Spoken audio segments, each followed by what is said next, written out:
Բարև ձեզ, մենք ուղիղ եթերում ենք, մեզ կարող եք հետևել Հայլի ակումբի եւ Անժելա Թովմասյան YouTube-յան էջերով, իմ հյուրն է ավանդույթի համաձայն, գիտեք, որ շաբաթը մենք սկսում ենք Հայկ Նահապետյանի հետ։ Բարև ձեզ, պարոն Նահապետյան, շնորհակալ եմ հրավերն ընդունելու համար, կարճ ժամանակով ես բացակայում եի երկրից, շատ իրադարձություններ են տեղի ունեցել այս փուլում, ինչպես միշտ վտանգավոր Դեքանի ազգակործանը շարունակում է մնալ երկրի ղեկին, ինքը մեծ տեմպով, արագությամբ տանում է մեր երկիրը դեպի անդունդ, բայց մենք հույսով ենք, որ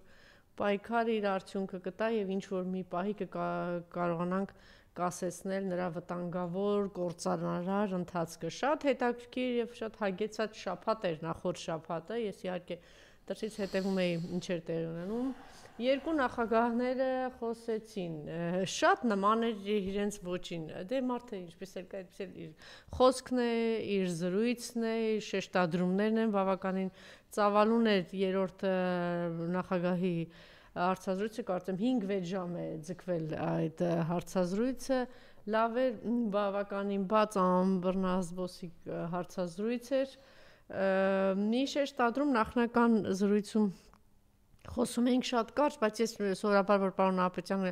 այստեղ ելնում թեկուզ 5-10 րոպե շուտ է գալիս, ես աշխատում եմ ինչ-որ հարցեր չքննարկել, որովհետև երբ որ մենք քննարկում ենք, այսպես մեզ թվում է, որ մենք արդեն խոսել ենք դրա մասին եւ եթերից դուրս է մնում։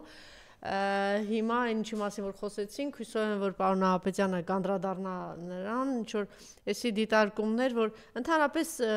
շատ բնորոշ է իշխանությունը կորցնելուց հետո, ես կարծում եմ շատ սխալ ուղղությամբ գնաց եւ երրորդ նախագահը եւ հատկապես հանրապետական կուսակցությունը իրենք սկսեցին արդարացման մի շրջան ոչ թե մի շրջան միջև հիմա 7 տարի արդեն անցել է, թե ինչու սա եղավ, ինչու է այսպես, ինչու է այնպես, սա նշանակում է, որ ազգակործանի ջրաղացին ջուր լցնել, որովհետև նախ տևական ժամանակ նրանք Արևմուտքը, Թուրքիան, իրենց լրատվամիջոցներով, գրանտակեր հասարակական կազմակերպություններով հենց այդ ուղղությամբ էին աշխատում։ Բոլոր սպաները հանցագործներ են, բանակում տեղի են ունենում հանցագործություններ, բոլոր արցախցիները, չգիտեմ, եկել են այստեղ հարստացել են, Արցախը հայությունը մեր թշնամիներ են, Արցախը բեռ է, այսպիսի վտանգավոր թալան, չգիտեմ ինչ էր, այսպիսի վտանգավոր թեմաներ հրապարակ էին նետում եւ ես հենց այսպիսի հրեշավոր թեմաներով էլ այս փողոցայինները եկան իշխանության եւ ոչ թե պետք էր առաջին օրվանից արդարանալ, որ այո, սա, հա, իհարկե ինչ որ ընդհանրապես գործանող մարդիկ են սխալվում իհարկե ինչ որ բաներ բաստողումներ թերացումներ եղել են, բայց պետք է բանը առանց կվերցնել այն, որ մենք ունեցել ենք երկու ծաղկող փայլուն հրաշալի հանրապետություն, մենք ունեցել ենք անվտանգ երկու հանրապետություն, մենք ունեցել ենք պաշտպանված Արցախ, մենք ունեցել ենք Արցախ Արցախահայությամբ, մենք ունեցել ենք թշնամի մի հարևան երկիր, որ վախեցած ապրել են 7 տարի գլուխները կախ, իրենք ավելի այսպես ամոթի եւ նվաստացման մեջ, որովհետեւ իրենց էր այսպես հանգամանքի բերումով անցել տարածքները իրենց, բայց մենք կարողացել էինք մեր նախկին իշխանությունները 3 իշխանությունները կարողացել էին արդարությունը վերականգնել եւ կարողացել էին ազատագրել մեր հայրենիքը։ Եվ նաեւ տնտեսական մի շարք հաջողություններ, զարգացում, ով չէր հիշում ինչից, որտեղից ուր հասանք, այս նախադասությունը իմիջիալոց Շարլ Ազնավուրին է, ինչ որ մեծ միջոցառում է լինում Փարիզում եւ նայելով ասում է որտեղից ուր հասանք հայության մասին խոսելով, այո, մենք որտեղից ուր հասանք, մենք պատերազմից հետո փլուզված երկիր, այնտեղ կար եւ մեծ սովետական միությունը փլուզվել էր եւ իհարկե այդպես շատ դժվար ավերակների մեջ փլուզված տնտեսական համակարգ, դրանից հետո շրջափակում Թուրքիայի եւ Ադրբեջանի կողմից պատերազմ, իհարկե շատ ծանր վիճակներ եւ մենք հասել ենք ունենք այսպիսի բարեկեցիկ երկու հանրապետություն։ Այնպես որ մենք կարծեմ արդարանալու բան չկա եւ հիմա էլ հատկապես չպետք է արդարանալ, այլ խոսել նրա մասին, որ այս մարդիկ եկել են, արտաքին պարտքը մեծացրել են, Արցախը հայաթափել են, Արցախը վաճառել են, Հայաստանի Հանրապետության տարածքները տվել են 5000 զո տվել են, հիմա էլ նկարտումներով լցված Ադրբեջանի ժողովուրդը Ալիևը հայտարարում են, որ Սևանն է մերը, իսկ դուք հիշում եք, որ իրենք ասում էին Արցախն է մերը, վերցրեցին, Կիրանսն է մերը, վերցրեցին, հիմա Սյունիքը մերն է, տարածքները այդտեղից 1000 քառակուսի կիլոմետր վերցրեցին, հիմա էլ ասում է Սևանն է մերը։ Եթե այս ազգակործան թափթփուկը մնա ինչ որ մեկը կասկածում է, որ այդպես է լինելու։ Ինչևէ, ես հիմա մեջբերումներ կանեմ կարճ եւ խնդրեի, որ երկու զրույցներ պարոն Նահապետյան դուք մեկնաբանեք։ Նոյեմբերի երկրորդ նախագահի խոսքից Փաշինյանի խոսքով կորցնելով Արցախը մենք ձեռք ենք բերել ինքնիշխանություն։ Այլ կերպ ասած, ըստ նրա, եթե մենք պահպանեինք Արցախը, չկորցնեինք 5000 զինվոր, կդառնայինք մռայլ, դժբարտ, ոչ ինքնիշխան երկիր։ Այսինքն ինչ տխմարություն է դուրս տվել Նիկոլը եւ ուր է տարել մեր երկիրը, շատ ճիշտ դիտարկում երկրորդ նախագահի կողմից։ Պատերազմի երրորդ օրը հասկացա, որ պարտվելու ենք, մեջբերում եմ անում երկրորդ նախագահ Ռոբերտ Քոչարյանի խոսքից։ Երրորդ օրը Ղարաբաղում էին, այն ինչ տեսել եմ, ինձ բերել է համոզմունքի, որ այս պատերազմում պարտվելու ենք։ 2 շաբաթ մնացի եւ գնալուց հետո ամեն օր Արկադի Ղուկասյանի եւ Բակո Սահակյանի միջոցով փորձում էի հորդորել Արայիկ Հարությունյանին, որ ամեն ինչ պատերազմը կանգնեցնելու համար։ Ակնհայտ էր, որ մենք պարտվել ենք, ասել է Ռոբերտ Քոչարյանը։ Արայիկ Հարությունյանը փոխանցել էր, եթե հանդիպեմ Ռոբերտ Քոչարյանի հետ, Փաշինյանը ինձ ուտելու է։ Այս մեկ անգամ էլ ասել սրա մասին։ Արայիկ Հարությունյանի մասին իմ կարծիքը հայտնի է։ Ես միշտ համարել եմ, որ նա չէր կարող հայտնվել այնտեղ, որտեղ հայտնվել էր, այսինքն չէր կարող լինել Արցախի նախագահ։ Իմիջիայլոց անձնական զրույցներից մեկի ժամանակ երկրորդ նախագահը ինձ պատմեց, մի անգամ ասել եմ սրա մասին, Արայիկ Հարությունյանի ստախոսության, ստորության հետ կապված մի պատմություն, ինչպես պարոն Նահապետյան ասում է, այսպես մի բան ասել էր, ես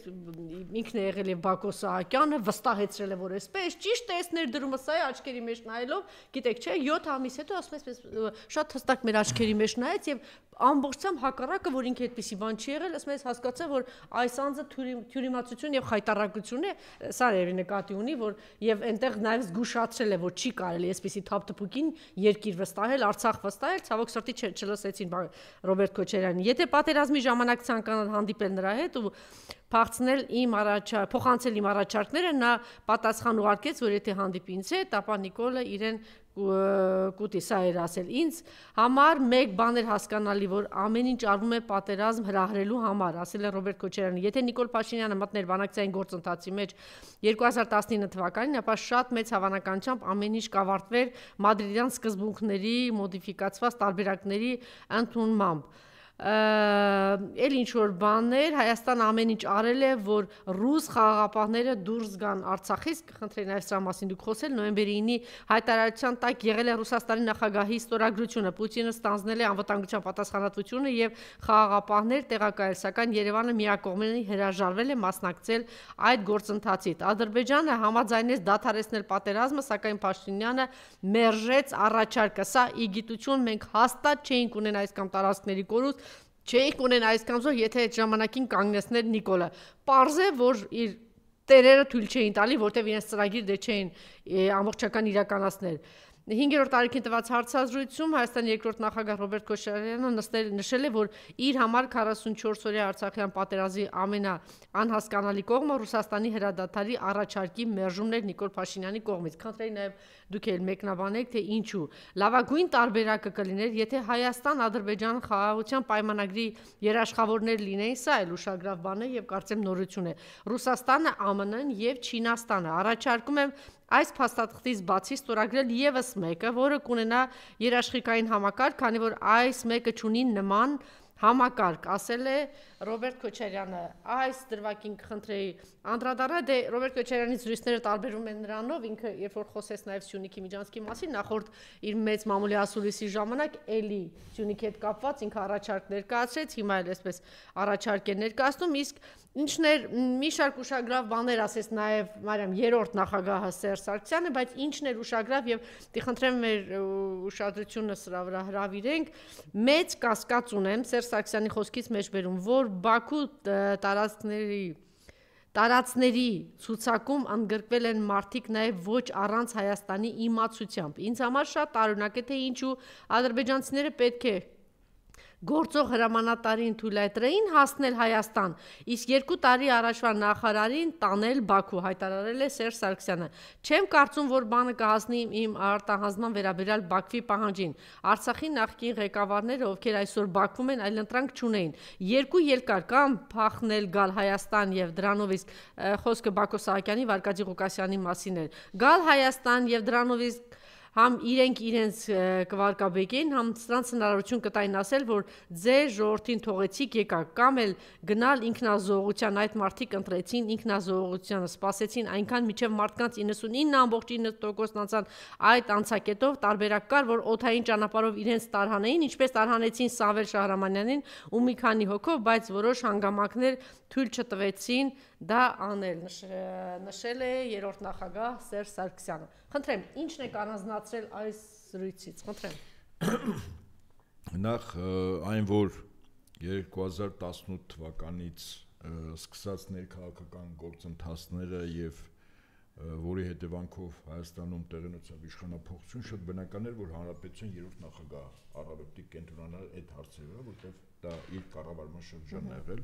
2018 մինչև 18-ը։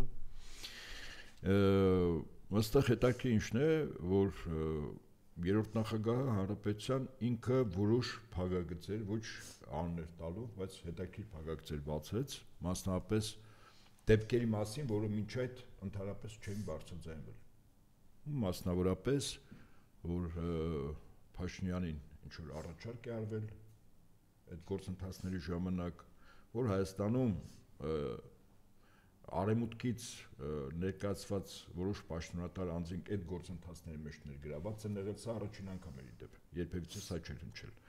Իհարկե փակագծերը ամբողջությամբ չբացվեց, բայց ինքնին հասկանալի է, որ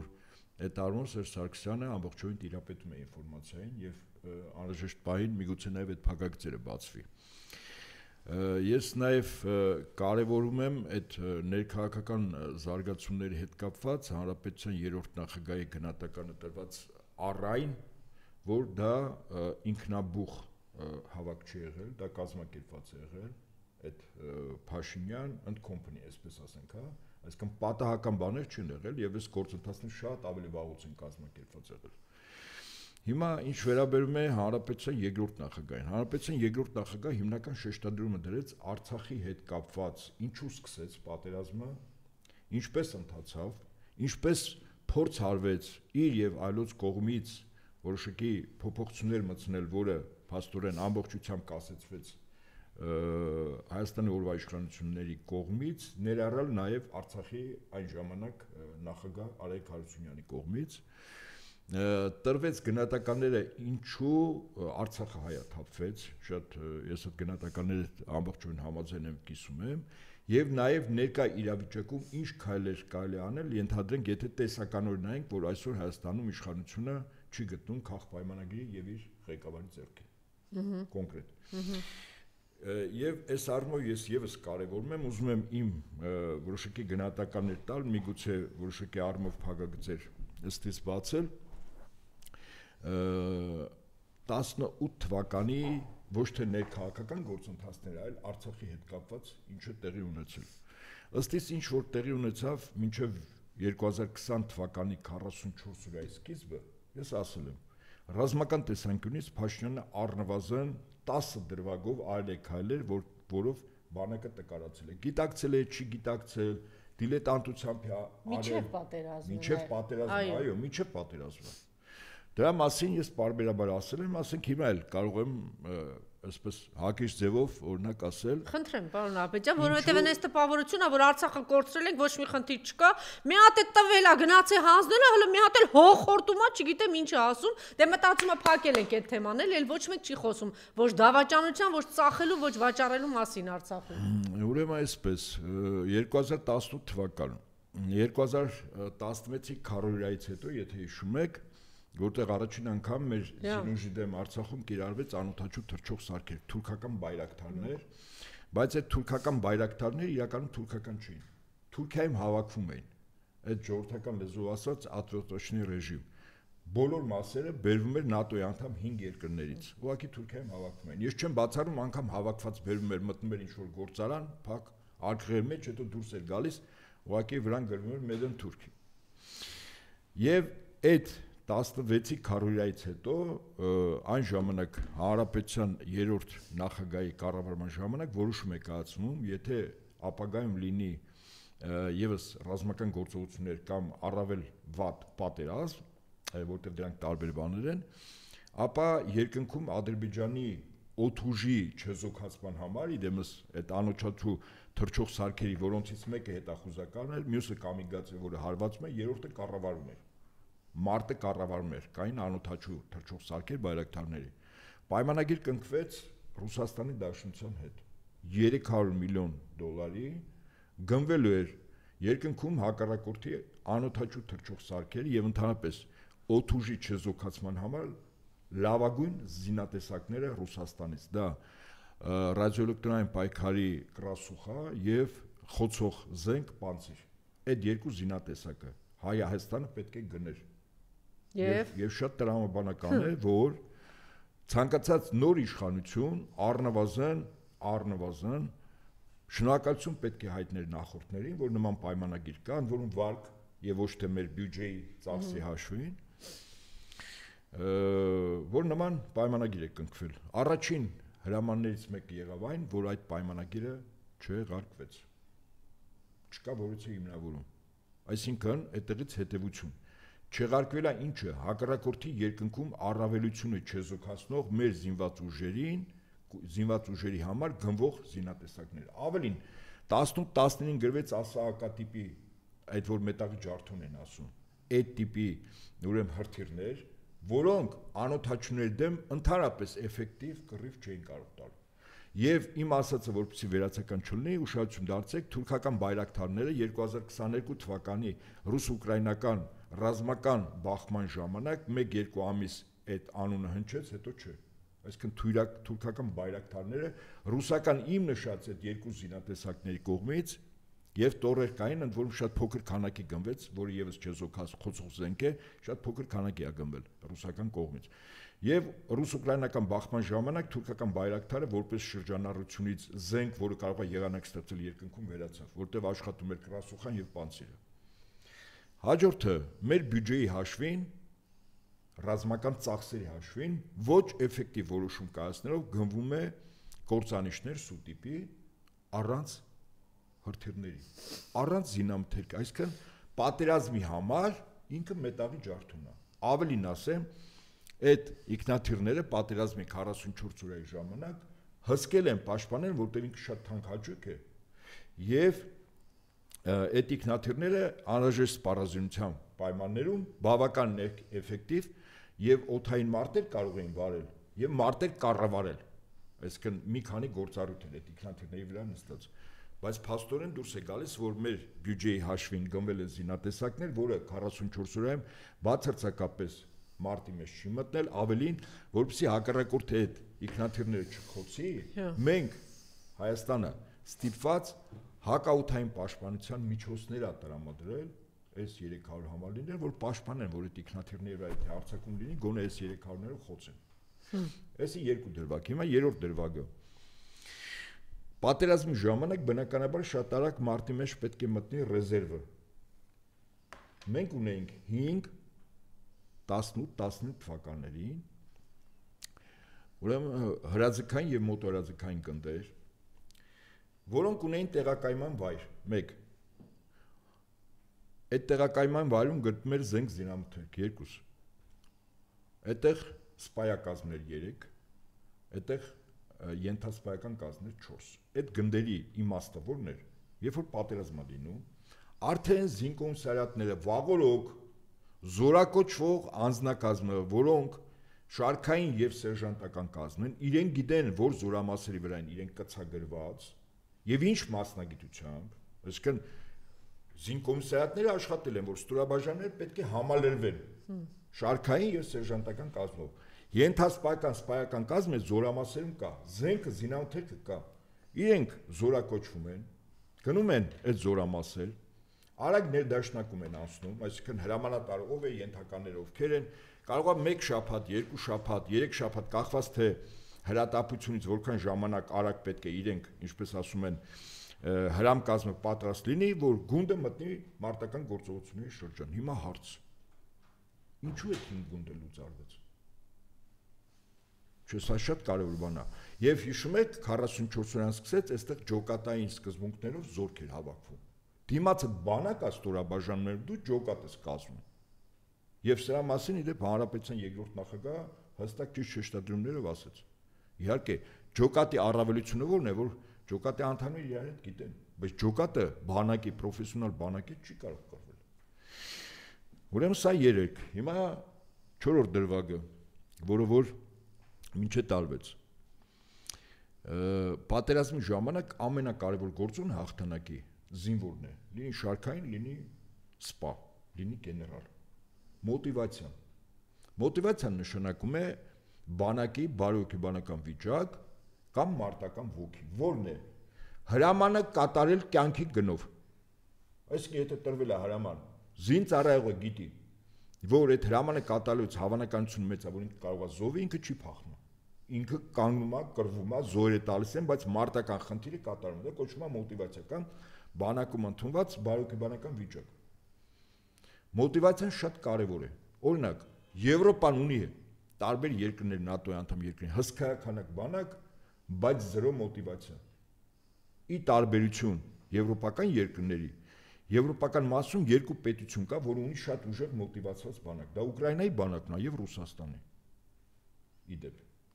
մոտիվացիան շատ կարևոր է, բայց մոտիվացիան զրոյացնելու համար, երբ որ մարդը զոհվում է հրամանը կատարելու եւ չի նահանջում եւ չի փախչում, սա նշանակում է, որ ինքը արժևորում է հրամանի կատարումը իր կյանքի գնով։ Իսկ եթե պարզի, որ այդ հրաման կատարելը կյանքի գնով անիմաստ է, իզուր է, ինչու է զոհվում։ Հիշում եք 18-19 թվականին քարոզչությունը Փաշինյանի զուգընկերոջ կողմից տղաները զոհվել են հանուն ոչնչի։ Եթե մեզ թվում է, որ նման կարգախոսները, որը հետո պետական մակարդակով սկսեց շրջանառության մեջ դրվել, դա հենց այնպես էր ասում։ Ես այդ ժամանակ արձագանքել եմ խիստ։ Դա հենց այնպես չէր ասում։ Այսինքն մարդկանց ընկալումների դաշտում մտցնում էր մի մոտեցում, որ ինչու եք զոհվում։ Ինչու եք մարտական խնդիր կատարում։ Այս ամեն ինչը առ ոչինչը ի համեմատ կյանքի։ Բայց այդ լեգիտիմությունը միջև վերջ աշխատեց, միջև հիմա էլ դա է ասում։ Նայեք, ես ասում եմ, այո, այսինքն ստեղծվեց մի ինֆորմացիոն դաշտ, որը մարդկանց վրա, բանակի զինանձնակազմի վրա ռեալ ազդում էր, այնպես չէր, որ չէր ազդում։ Եվ այդ ազդեցությամբ, երբ որ մարդը զոհվում է հանուն ոչնչի, մարդու մոտ կասկած առաջանում։ Իդեպ մի բանակը քանդելու համար սովորաբար հակառակորդ բանակը թռուցիկներ է տարածում կամ բարձր ախոսերով, իդեպ ասում է մոտապես են, ինչ որ այդ կարգախոսներ։ Օրինակ ասում են ինչու եք կռվում, եկեք հանձնվեք, ընտանիք ունեք, զավակներ ունեք, ձեր կռիվը անիմաստ է, ձեր պետությունը սխալ է, ղեկավարությունը սխալ է։ Ես ասում քարոզչական թեզեր, որ բոլոր պատերազմներում օգտագործվել է։ Այդ թվում հիմա օգտագործում է ռուս-ուկրաինական պատերազմը։ Հիմա պարզվում է մենք դեռևս պատերազմի մեջ չէինք մտել, տակ գետնի վրա, հա, 44 օրյան չկար։ Այդ թեզերը արդեն, որը հակառակորդը պետք է մեր դեմ օգտագործեր, իդեպ այդ թեզերը ժամանակին ադրբեջանական բանակի դեմ մեր բանակը օգտագործել է։ Եվ ինչու ես լավ գիտեմ, որտեղ եղել եմ այդ կառույցի պատասխանատուներից մեկը։ Ես վտանգն էի ասում 18-19 թվին, որ նման բան երբ որ արվում է, դե շատ ծանր հետևանքներ է կրվի ժամանակ ունենալ։ Հաջորդ թեզը, հաջորդ վիճակը։ Պարզում է, որ 44 օրից առաջ Հայաստանի օրվա իշխանությունները իմացել են պատերազմի մասին, եւ դրա մասին Փաշինյանը ասել է։ Ուրեմն երբ որ մի երկրի ռազմական ղեկավարություն եւ քաղաքական ղեկավարություն գիտի, որ այլ պետություն իր դեմ պատերազմում է, ավելին եթե գիտի օրը, գիտի ժամը, վստահաբար ինչ է անում։ Երկու գործողություն, գործողությունն առաջին։ Զինված ուժերի բոլոր ստորաբաժանումները, բոլոր անխտիր իրենց մշտական տեղակայման վայրից դուրս են գալիս։ Անձնակազմը, զենքը, զինամթերքը, տրանսպորտային միջոցները։ Պահեստային տարածքներ կան։ Բոլոր զորամասերը, կարևոր զորամասերը անգամ երկու պահեստային տարածքներ են։ Գնում են, այնտեղ բացազատվում են, քողարկված, մարդիկ էլ անգամ չեն իմանում, իսկ հիմնական մշտական տեղակայման վայրում ուրեմն զին տեխնիկայի մակետներ են, ռետինից կամ, ասենք, փչում են, մեկ էլ տանկ առաջանում, փչում են, մեկ էլ հրետանի առաջանում։ որ հակառակորդը երբ որ հերթական հետախուզական գործողություն անի ռմբակոծելուց կամ հրետակոծելուց կամ հրթիռակոծելուց առաջ ինքը տեսնի, որ այդ զորամասում այդ տանկերը կան, ինքնաթիռները կան։ Հիմա եթե դու իմացել ես, իսկ դրա մասին Փաշինյանն ասել է, չէ՞, կարծում եմ, որից մեկ չի կարող հերքել անգամ ինքը։ Անգամ եթե ասի հոյս սարեր, բայց ասել է։ Ուրեմն այդ տեխնիկան, անձնակազմը, պատերազմը սկսելու օրը տեղերում են եղել։ Եվ իդեպ կարծեմ երրորդ նախագահը դրա մասին ասեց, որ մեր ռազմական տեխնիկայի անձնակազմի մասը առաջին երկրորդ օրը շատ տեղերում գլխովին ջախջախվել են։ Ոսկին մարդիկ իրենց տեղում են եկել, հակառակորդը կոորդինատները իմացել է, հրետանուն հրթիռային կայանքներին կոորդինատներ տվել է, ինքնաթիռները իմացել են տեղը, ընդամենը հրետակոծում, հրթիռակոծում եւ երկնքից ինքնաթիռները ռմբահարում ու կորուստները աննախադեպ։ Հաջորդը, եթե ընդունում ենք, հիմք ենք ընդունում, որ Փաշինյանը, որ ասել է պատերազմի մասին իմացել է, ընդունում ենք, որ դա իրոք այդպես է։ Այդ դեպքում ինչ գործ ուներ Հայաստանի Հանրապետության պաշտպանության նախարարը պատերազմը սկսելու նախորդ օրերին եւ հաջորդ մեկ օրը Հայաստանի Հանրապետության տարածքից դուրս մասնավոր այցով, որից մեկ կարող է բացատրել։ Ոսկին երկիդ պատերազմի մեջ է մտնում, դուք պատկերացնում եք, չէ՞։ Այդ ժամանակ ներքին կարգով թիվ 1 կամ զինվորական լեզվով ասած լրիվ մարտական պատրաստության վիճակի է բերում ամբողջ զինված ուժերը։ Դա միայն բանակը չի դեպ։ Ազգային անվտանգության ծառայությունը, ոստիկանությունը, փրկարար ծառայություն եւ այլն։ Անվտանգության խորհրդի նիստ է հրավիրվում։ Ինչ գործ ունի անվտանգության խորհրդի անդամ պաշտպանության նախարար Դավիթ Տոնոյան Հայաստանի Հանրապետության սահմանից դուրս մասնավոր այցով։ Սա մասին բազմից սա գրել, ես չեմ ուզում ասեմ, որտեղ եղել ում է այրին չէ։ Իմիջիալոց այստեղ որ Ռոբերտ Քոչարյանն ասում է եւ նաեւ Սերժ Սարգսյանը, որ Արայք Հարությունյանը այդպես էլ չցանկացավ իրենց հետ հանդիպել, Դավիթ Տոնոյանն էլ չի հանդիպել Սեյրան Օհանյանի հետ։ Այո։ Սեյրան Օհանյանը այդ հաջորդ օրը գնացել եւ իր օգնությունն է առաջարկել, այսինքն այս մարդիկ ամեն ինչ արել են, որ հանկարծ բանիմաց բան մարդիկ այս ամենից դուրս մնան էլի չլիներ։ Զորքերը իմանալով հանրապետության քաղաքական ղեկավարությունը իմանալով պատերազմի մասին,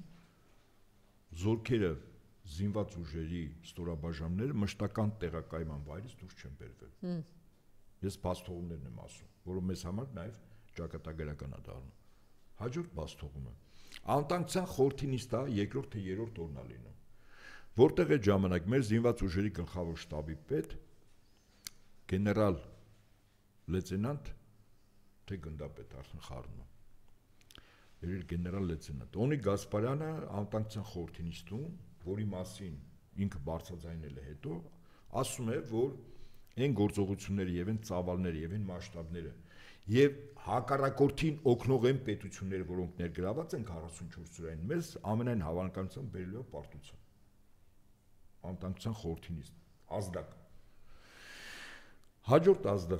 ազդակը Ռուսաստան Դաշնության նախագահի կողմից հոկտեմբերին 2 անգամ առաջարկ ռազմական գործողություններ կասեցնելու, կանգնեցնելու մերժվել է։ Ես չեմ ուզում հիմնավորեմ, թե Փաշինյան Նիկոլ ինչ ասել, դա երկրորդական է։ Իր կողմից կասեցվել է։ Ուրեմն հաջորդ հիմնավորումը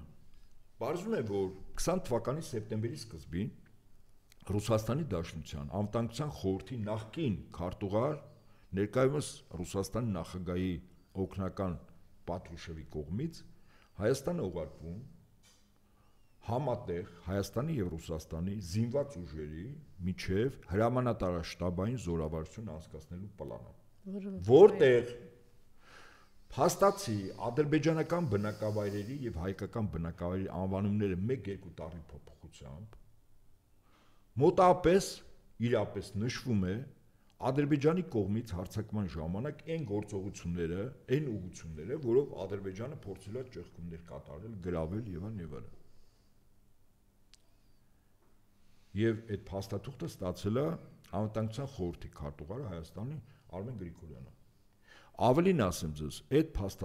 փաստաթղթի ոչ գաղտնի մասը սոցիալական ցանցերում կա։ Ես անձամբ կարդացել եմ ուշադիր, ցանկացածը կարող է հավաքել եւ գտնել։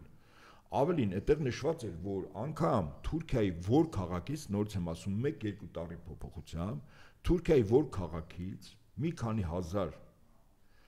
ուրեմն ահաբեկիչներ տեղափոխվել են եւ հիմա գտնվում են Ադրբեջանի որ քաղաքներում։ Այդ փաստաթղթում նշված էր, որ թուրքական F-15-ները գտնվում են Ադրբեջանում։ Պատկերացնում եք, չէ՞, այսինքն այդ զորավարության իմաստը հրամանատար շտաբայինը նրանք ովքեր զինվորական չեն կամ թյուր են պատկերացնում, ասեն, դա զորավարժաններում անցկացվելիք զորավարժություն չի, դա սեղանի վրա քարտեզները դրած մասնագետները հիմնականում գլխավոր շտաբը եւ հրամկազմն անցկացնում, այսինքն ռուսական կողմը, հայկական կողմի նման փաստաթուղթ է տալիս, որպեսզի համատեղ հասկանան, որ սպասվում է պատեր ասում։ Չկա ընթացք։ Հիմա հոկտեմբեր ամսին երկու անգամ Ռուսաստան Դաշնության նախագահը առաջարկ անում, որ մեր կանգնեցնել պատերազմը։ Եվ հիմնավորումը, ես սա ասեք, եթե կանգնեին, ինչ չէին կորցնելու եւ ինչքան ինչ է։ Բայրամովը երկու օր առաջ հետաքրքիր բան ասել։ Ադրբեջանի արտգործնախարարը, Ռուսաստանի արտգործնախարար Սերգեյ Լավրովը, որի նկատմամբ միգուցե իրավամբ մասնակի, միգուցե ոչ այդքան, հայ հասարակությունը, փորձագիտական շրջանակները, քաղաքական շրջանակները առանձնապես մեծ սիրով լցված չեն։ Թեև իր մի կեսը ունի ծագումով, արմատներով հայկական քալանթարյան ազգանով։ Եվ ինչ է առաջարկում ադրբեջանական կողմին, Ռուսաստանը իր արտգործնախարարի միջոցով հրադադարի ռեժիմի հաստատում, շատ արագ, որտեղ ռուսական զորքերը գալիս են Ադրբեջանի հետ, ուրեմն արևմտյան մասում են կանգնում, Հայաստանի հետ Արցախի ինքնապաշտպանական ուժերի արևելյան մասում ու ստատուս քվո է հաստատում։ Այդ ժամանակ առանձնապես մենք տարածքները չենք կորցրել։ Եվ ով է մերժում։ Ոչ ավել, ոչ պակաս հայկական կողմը։ Եվ հիմնավորումը, ես սա գիտեք ոնց, մարդը իր եսը, ասենք, եթե պաշտոնած զբաղեցնում, եթե մտավորական է, եթե հայտնի մարդ է, իր եսը այնուամենայնիվ խոսում է, եթե ինքը քրիստոնյա չի, որտեվ եսը խոսում է փառքի մասին, եթե մարդը քրիստոնյա է, փառքը միայն Աստծունն է, մարդը փառք չունի, այնուամենայնիվ ընդունենք, որ մարդը որոշակի առումով փառասեր է, բայց նայեք կշերքի մյուս նժարի վրա դրվում է, գիտեք ինչը, հազարավոր զոհեր եւ հայրենիքի կորուստ, ավերակ, եթե ես իրոք իրեն հավատում եմ, եզակի դեպքերը, երբ որ ես Փաշինյանին հավատում եմ, որ են դավաճան կհամարեն, շատ ճիշտ եք, ինքը անկեղծ ասել, պահի տակ ինքը անկեղծ, այսինքն իր եսը ինքը բայց տրամաբանորեն չի բռնում, պարոն Ապետյան, դուք նշեցիք, հիմնավորեցիք, թե ինչ կոնկրետ սխալներ է թույլ տրվել կամ ինչ է պլանավորվել, որ Արցախի պատերազմը պարտվեն։ Կոնկրետ, չէ՞, ասենք, ոնց է պլանավորվել հայոց բանակը ավիրել, Արցախը հանձնել, ոնց է եղել։ Եթե այսպիսի պլան է եղել, այդ մարդու անկեղծությանը հավատալը մի քիչ բան չի, Նիկոլյան, ինչ։ Ես հավատում եմ, ինչու՞։ ասեմ։ Բացեք պլանավորած տարել է այսօր։ Ասում եմ, ինքը պլանավորած ուղղորդվել է։ Հատուկ ծառայությունները ունեն այսպիսի տերմին, վեդոմի։ Այսինքն մարդը ինչ որ գործ է անում, ինչ որ մասնագիտության մեջ։ Իրեն ուղղորդում են, այդ վեդոմին ուղղորդվողը։ Այսինքն ոչ թե ինքը 100% գիտակցում է, որ իր քայլերը սա դավաճանություն է, ինքը չի գիտակցում։ Ավելին, իրան ասում են, որ այն քայլերը, որ ինքը անում է, դա իհարկե ոչ միայն օգուտ է, չէ, ուշադրություն դարձրեք։ Այդ կոչվում է վեդոմի, այսինքն ուղեկցվող։ Համաձայն եմ, բայց ինչքան դի անմեղսունակ լիներ, պարոն Ահապետյան, երբ որ դու գեներալիտետին փչացնում ես, հաղթած հերոս նախագահներին փչացնում ես, բանակը փչացնում ես, կոնկրետ զենք պիտի գա, այդ զենքը չես բերում, չէ՞, պլանավորված ասենք պիտի բան անցկացվի, չես անում, այսինքն ինչ այդ անմեղսունակ դեբիլոջի, իրեն ասել են, ասեմ, հանգիստ, իրեն ասել են, որ պատրաստ չի լինելու։ Հա։ Պետք չի պատրաստվել, պետք չի ավելորդ գրգռել, բազեմ ասում։ Իրա այդ քայլերի տրամաբանությունը, բայց այդ ժամանակ եթե ինքը Բա ինչ էր մտածում, որ ասում էր Արցախը Հայաստանա եւ վերջ։ Այո, հենց այդ։ Բա ինչ էր մտածում։ Ասում էր մի վարքյան։ Եվ ես ինչ էր մտածում, ես այս առումով համաձայն եմ իր այդ տված կամ արտահայտած այդ մտքին Սասուն Միքայելյանի հետ։ Սասուն ինչ ասի։ Որ Արտման ավելի բարձր է հեղափոխությունը, դա նկատի ունի։ Այդ Փաշինյանի այդ միտքը ասել է դե պահի տակ տենց ոգևորված ասել է։ Չէ, իրոք այդպես է։ Ես օրինակ կարծում եմ այդպես է։ Մարդը որ ոգևորվում է, մի քիչ որ գինով ցած ալնում, մի քիչ իր կարգավիճակը ուժերի կարգավիճակը հաղթած երկի։ Ինքը ասում է, չէ, ժառանգել ենք նախորդ իշխանություններից տարածաշրջան ամենամարտունակ բանակ, ասում է, չէ, Փաշինյանը։ Այո, Սարդարապատում։ Երկու այո, Տաուշի դեպքերից հետո, չէ, ասում է։ Հիմա եթե գանք արդեն այն իրողությանը, որտեղ ինքը ասում էր, բա ինձ դավաճան կասեն, այսինքն կռիվը կեսից կանգնացնել, ժողովուրդը ասել որ խի կանգնացեցին, մենք հաղթում ենք։ Բայց մի հատ ուրիշ կարևոր հանգամանք մոռանում եք Վանեցյանի ասած, բացրարը, այդ ծրարի մեջ ինչ ա եղել։ Այդ ծրարի մեջ առաջարկ ա եղել, այդ ծրարի մեջ բանկային ինչ ա եղել այդ ծրարը։ Բա երբ որ այդ ծրարը առաջ է գալիս, արդեն ստեղ ուրիշ բան է։ Վանեցյանը այդ ծրարի մասին երբ է ասել։ Ուշ, այո, ուշ է ասել, հա։ Լավ, եկեք ես ռազմական տեսանկյունից եմ գնահատում։ Թույլ տվեք ռազմական տեսանկյունից գնահատեմ։ Եվ այսպես եւս մի դրվագ մեր բանակի թուլացման հետ կապված։ Հիշում եք, երբ հավաքական անվտանգության պայմանագրի գլխավոր հապկի գլխավոր քարտուղար գեներալ գնդապետ Յուրի Խաչատուրովի դեմ սկսում է արշավ։ Այսինքն Ադրբեջանի ագրեսիվ հրետորաբանության ֆոնի վրա, երբ որ հապկը մեզ համար կարևոր է, մենք էլ հապկի անդամ ենք, հապկի գլխավոր քարտուղարին ձերբակալել դա հապկի հեղինակության կպնել։ Հապկի հեղինակության կպնելն է։ Ես ամենայն հավանականությամբ նրանք ովքեր որ իր նկատմամբ իրեն ուղղորդել են, հիմնավորել են, որ քո այս կեցվածքը աշխարհի ուժային այս կենտրոնների մոտ այսպիսի արձագանք է տալու, որը երաշխավորած որ կռիվ չի լինելու։ Բայց ռուսներից մի քիչ հեռու էլ այդ ռուսները չեն ասում։ Ինչևէ։ Հիմա դուրս է գալիս հաջորդը։ Նոյեմբերի 9-ը փաստաթուղթ, որով ասվում է, որ Արցախը պարտվել է։ Ես այդպես չեմ գնահատում։ Երբ միգուցե եզակին եմ այդ առումով, բայց ունեմ իմ հիմնավորումը։ Արցախը 44 օրյա չի պարտվել։ Ինչու՞։ Սուբյեկտիվ գնահատականներից զատ, որ մենք կորցրել ենք տարածքներ, ունեցել ենք մարդկային կորուստ, ռազմական տեխնիկայի կորուստ, ունեցել ենք, չէ՞, բոլորը 44 օրյա ժամանակ, բայց դա չի չափորոշիչը, հաղթել ես թե պարտվել ես։ Կամ մեկ չափորոշիչ։ Եվ դա ոչ թե ես եմ ասում, դա ռազմական գիտությունն է ասում։ Երբ երկրի քաղաքական ղեկավարությունը, ռազմական ղեկավարության առաջ խնդիր է դնում, կատարել սա։ Իսկ Ալիևը իր ռազմական ղեկավարության առաջ ինչ խնդիր է դրել, գրավել ամբողջովին ինչը Արցախը։ Հիմա հարց 44 օրյա ժամանակ Արցախը գրավվեց։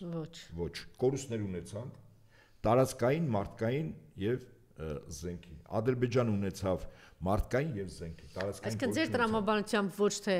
Ալիևն է Արցախը գրավել 44 օրյա պատերազմում, այլ Նիկոլն է նվիրել Արցախը Պրահայում։ Մի վարքան, այո, հայ հիմա գալիս ենք այդտեղ։ Իհարկե 44 օրյայում արձանագրում ենք այսպես։ Ես շատ մեղմ արձանագրում եմ անում, որտեվ այս գնահատական միայն ես եմ հնչեցնում։ Ասում եմ այսպես, Արցախը չէր պարտվել, որտեվ կար այդ տարածքում ապրող հայություն, որը ուներ զինված ուժեր,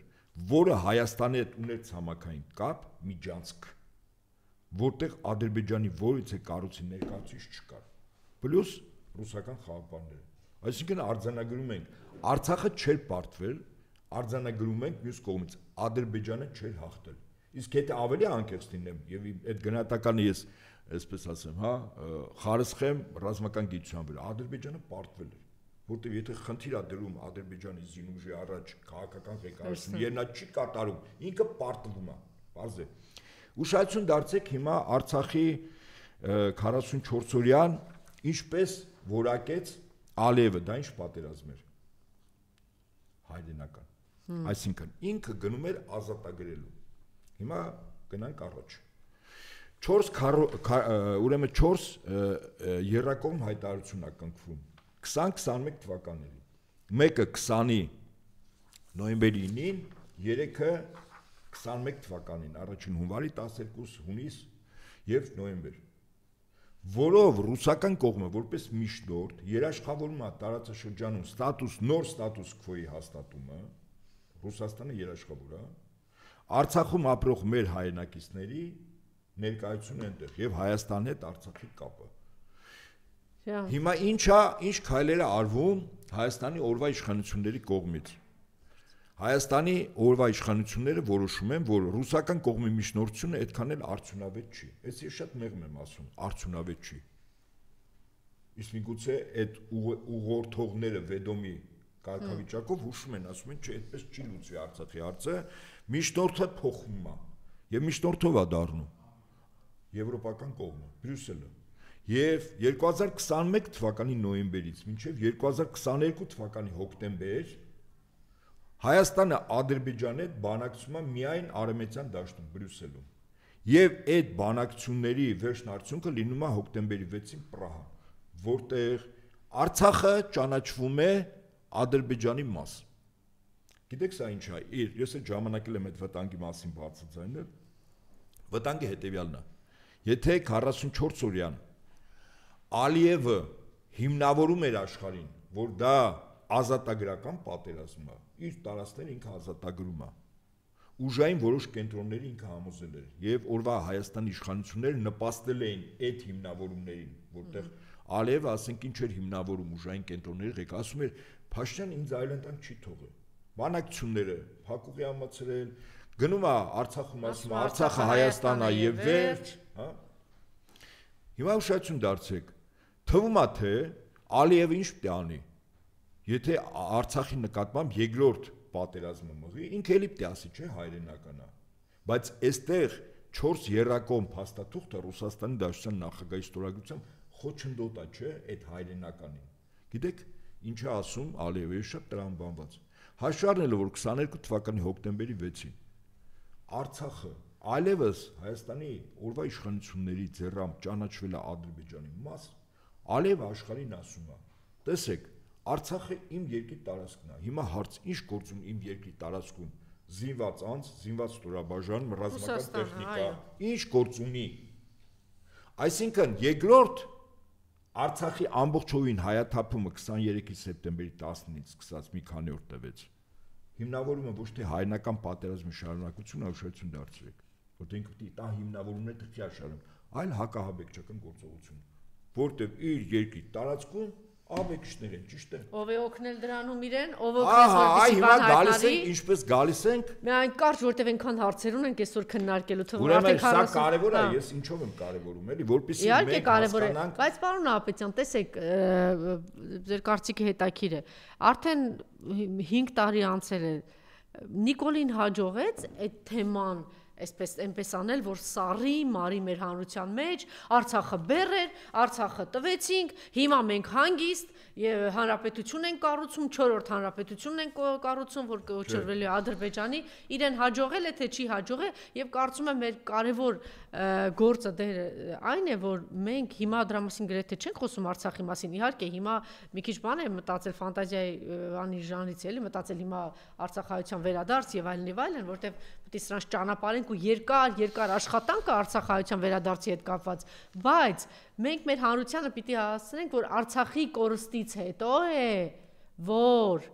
Ալիևի ախորժակը բացվել է, նկարտումները մեծացել են եւ այս անձը այլևս մտնում է Հայաստան ցանկացածի տուն եւ ոչ ավել ոչ պակաս այլևս հայտարարում է Սևանը ունենալու մասին։ Այդ մարդը հայտարարել է Արցախ ունենալու մասին, Արցախը վերցրել է, այդ մարդը հայտարարել է Կիրանցի մասին, վերցրել է, այդ մարդը հայտարարել է Սյունիքի տարածքների մասին, վերցրել է։ Հիմա ի՞նչն է խանգարում, որ Ալիևը հայտարարում է Սևանի մասին, Սևանը չվերցնի։ Հիմա ձեր առաջին երկու հարց տվեցիք։ Առաջին Փաշինյանի հիմնավորումները այս ամեն ինչին այսօր առավոտ ստատուս է գրել։ Այս շատ կարևոր է այս ստատուսը, որտեղ սա եզրահանգումն է հանրապետության երկրորդ, երրորդ նախագահների խոսքին իր արձագանքը։ Որտեղ առաջին անգամ Արցախի հետ կապված հանրապետության երկրորդ եւ երրորդ նախագահները վականին ծավալուն հիմնավոր փաստարկված գնահատական են տվել։ Ինչ ասում Փաշինյանը։ Ռոբերտ Քոչյանի, Սերժ Սարգսյանի վերջին օրերի հայտարարությունները վերահաստատում են այն, որ Ղարաբաղի հարցը հայտնի ուժերի ձեռքին է եղել թոք Հայաստանի Հանրապետությունը ճակերտները մոտակա ծառից կապելու համար։ Ժողովուրդների իրավունքները, պատմական արդարությունը եւ նման եզրույթները եղել են ընդհանրապես հիմնական նպատակը ծխածածկելու համար։ Բանակցային բոլոր գործընթացներն ու առաջարկները եղել են թոկը կարճացնելու մասին կարոտկի պավադոկ։ Մինչև տարվա վերջ բանակցային թղթերը կհրապարակվեն եւ դա ավելի տեսանելի կդառնա։ Չհասկացա, այս անցել է 5 տարի, հələ մինչև տարվա վերջ։ Իհարկե հետո կմոռանան կարիք չկա, բայց այս երկու իր միտքն եմ ուզում անդառնամ։ Այս թոկը կամ մոտակա ծառից կապելը սա Ռուսաստանը նկատի ունի։ Այսինքն ինքը ասում է եւ հետո որ ասեց Արցախը որ մենք այնտեղ ոնց որ թե կորցրեցինք կամ Ադրբեջան դարձավ, մենք ինքնիշխանություն վերականգնեցինք։ Հիմա հարց. Եթե դա Ռուսաստանի ձեռքին այն թոկն էր, որ Հայաստանի օրվա իշխանությունների վզից կախացել, այսինքն կառավարելի էին, չէ՞։ Հիմա այս հարց եմ տալիս։ Իսկ ինչպես կգնահատի նույն Փաշինյանը հետևյալ փաստերը Ռուսաստանի հետ։ Ուրեմն Հայաստանի էներգետիկ համակարգը 70% հոսանք տալիս է ատոմակայանը եւ ջեկը։ Ջեկը ջերմոէլեկտրոկայանը գազով աշխատում։ Ռուսական էժանգազ եւ ատոմականի վառելիք սպասարկում։ Դա ռուսական մենաշնորհ է։ 70% հոսանքը տալիս է այս երկու միավորը։ Հիմա Ռուսաստանը սա թոկ է, եթե ուզենա մեր դեմ աշխատացնի, գազը թանկացնի, ասի ատոմակայանն էլ չեմ սպասարկում։ Վառելիքը չեմ տալիս։ Ոնց որ տեսնում ենք չի արել։ Նայեք, այսինքն ես ինչ եմ ասում, եթե Ռուսաստանի ձեռքին հիմա ռեալ լծակներն են, այն թոկը, ոչ թե թոկ, դա համագործակցություն է, բայց տեսականորեն Ռուսաստանը ուզում է որ Հայաստանում ամեն ինչ վատ լինի։ Հիմա ո՞րն է այդ թոկերը, իրական թոկերը։ Ես նշեցի էներգետիկ համակարգը 1 Հայաստանը որպես գյուղմթերք արտադրող արտանող երկիր ուրիշ բան չունենք մեծ հաշվով 80%-ը սպառվում է ոչ ավել ոչ պակաս ռուսական շուկայում։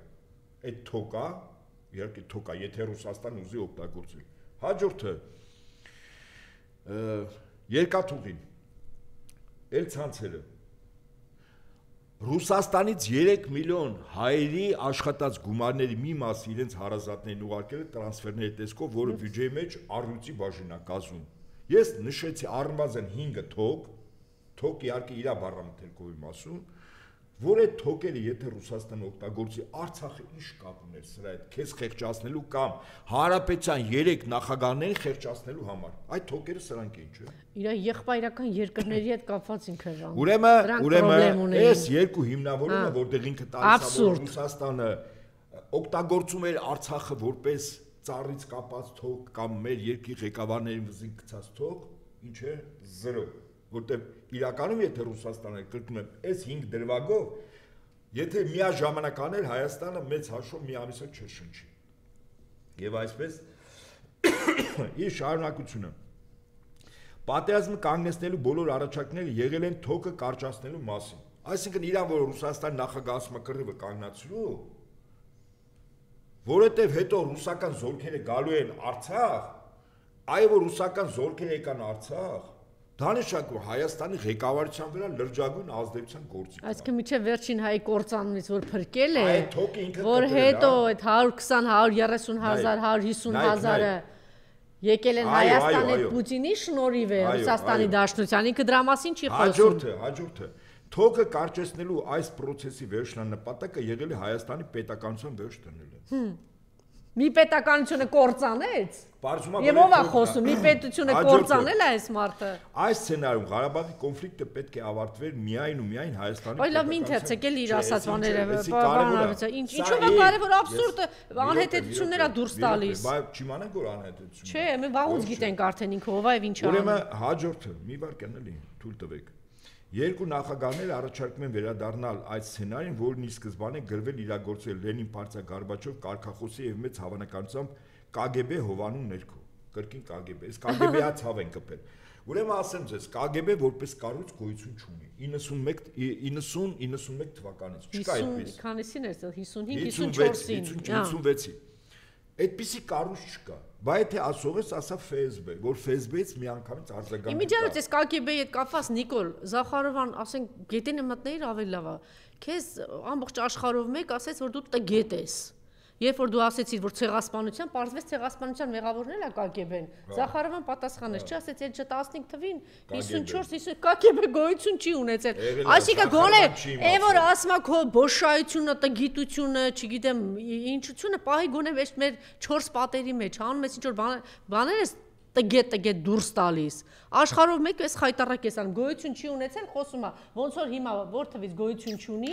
այս մարդը ասում է, բանի նման է, էլի։ 91-ից մեր այլախոհների հետ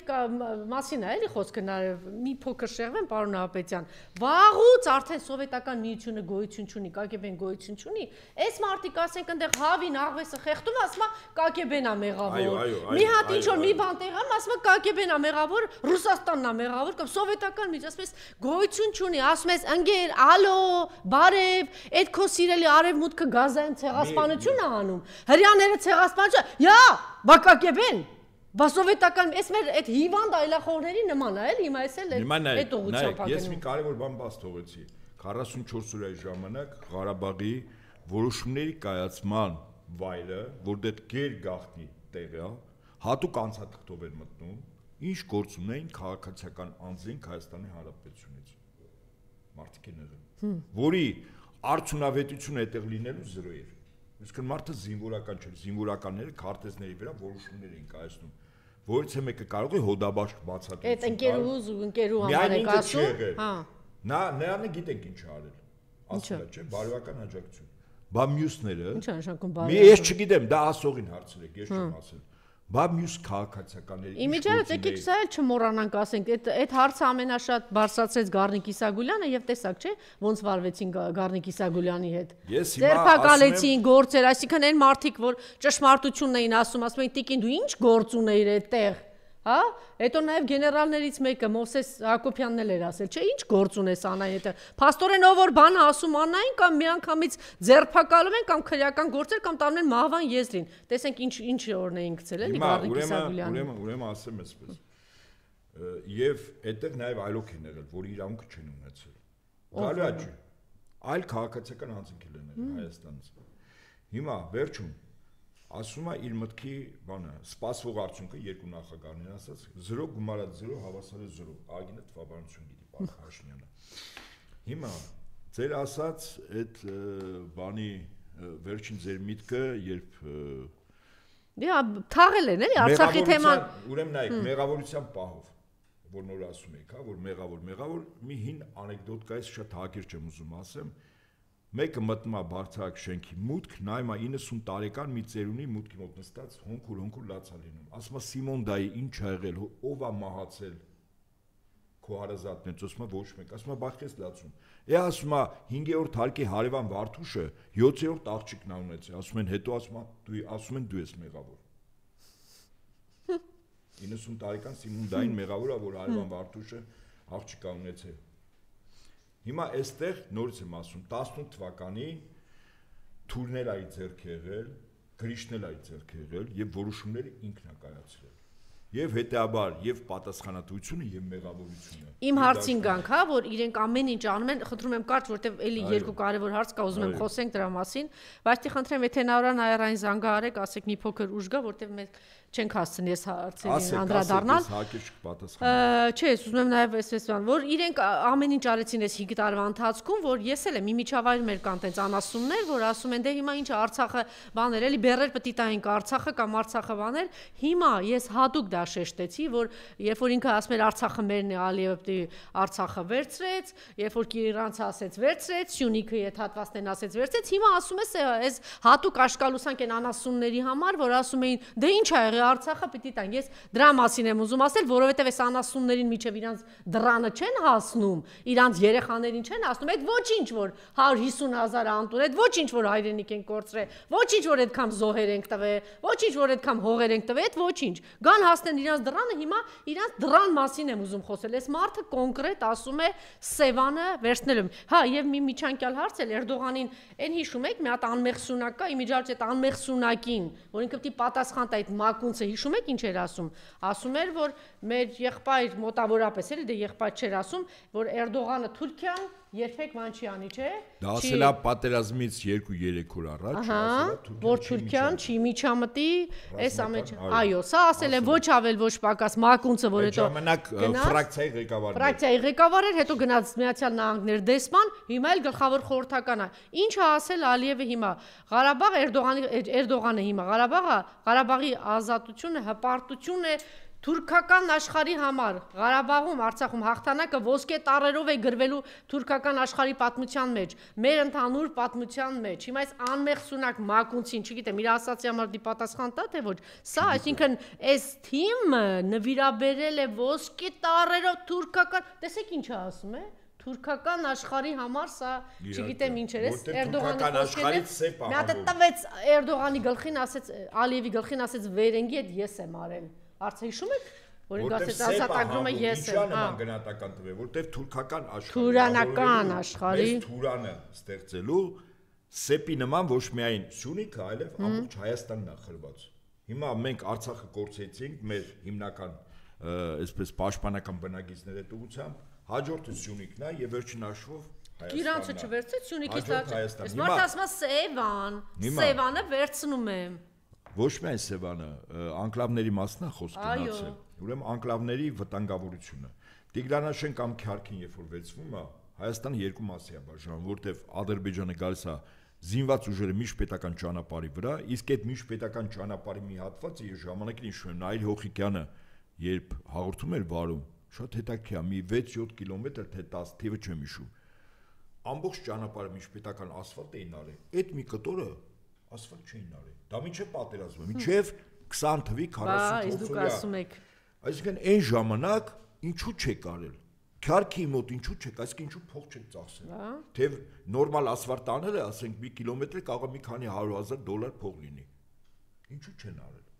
Դե հիմա պատասխան եք։ Հիմա հարցեր է։ Կարծում եմ պատասխանը ինքնին մեջն է։ Եվ հիմա ձեր վերջին հարցը։